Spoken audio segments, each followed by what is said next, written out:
Okay, so I'm Sophie and I've got an Etsy shop called Isabel Vintage Jewels, and I wanted to start doing a series of YouTube videos explaining how to do various things on Etsy.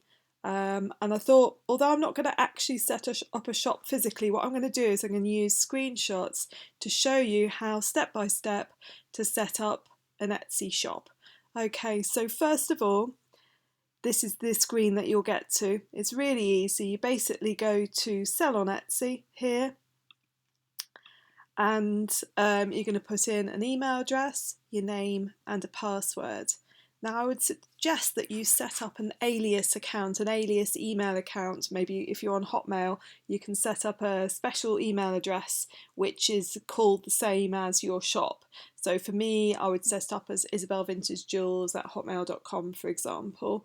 On Hotmail, you're able to create various different named addresses, email addresses, and you can access them all from the same account basically.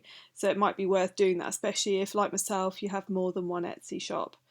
Okay, so this would be the first thing that you create. So you pop in your email address, your first name and your password. So I'll close that down.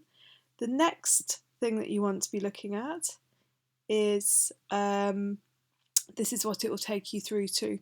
So shop preferences.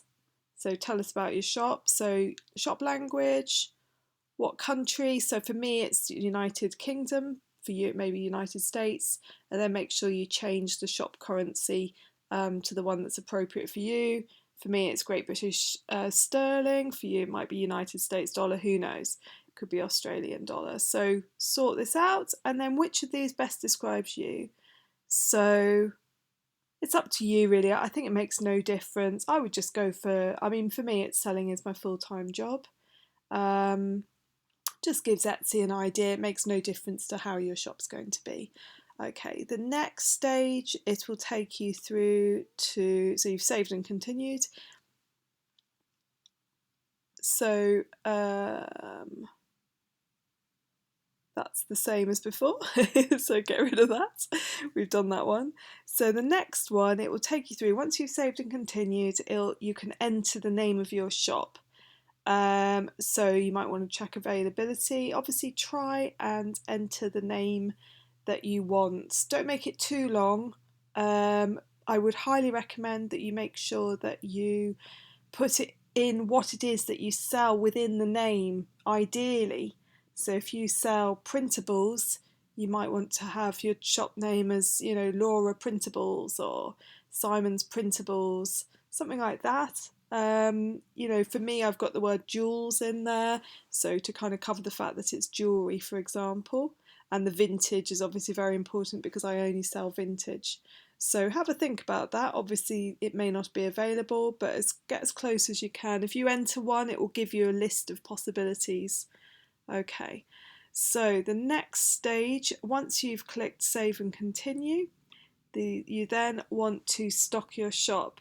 Now, this isn't going to be a particularly in-depth video, this one. This is something that you can follow step by step with me. Even though I'm not actually setting up the shop from scratch myself, you'll be able, if you follow this step by step with me, you'll be able to set up your shop. But this is actually the most important bit, is the listing, and I will do a separate video on this. And this is when you put in all the different variables that you need for your shop. But to start off with, you've done your shop preferences, you've named your shop. This is where you're up to stock your shop. And we'll go through this in great detail. So if you go into save and continue, I'll close that down, get rid of that.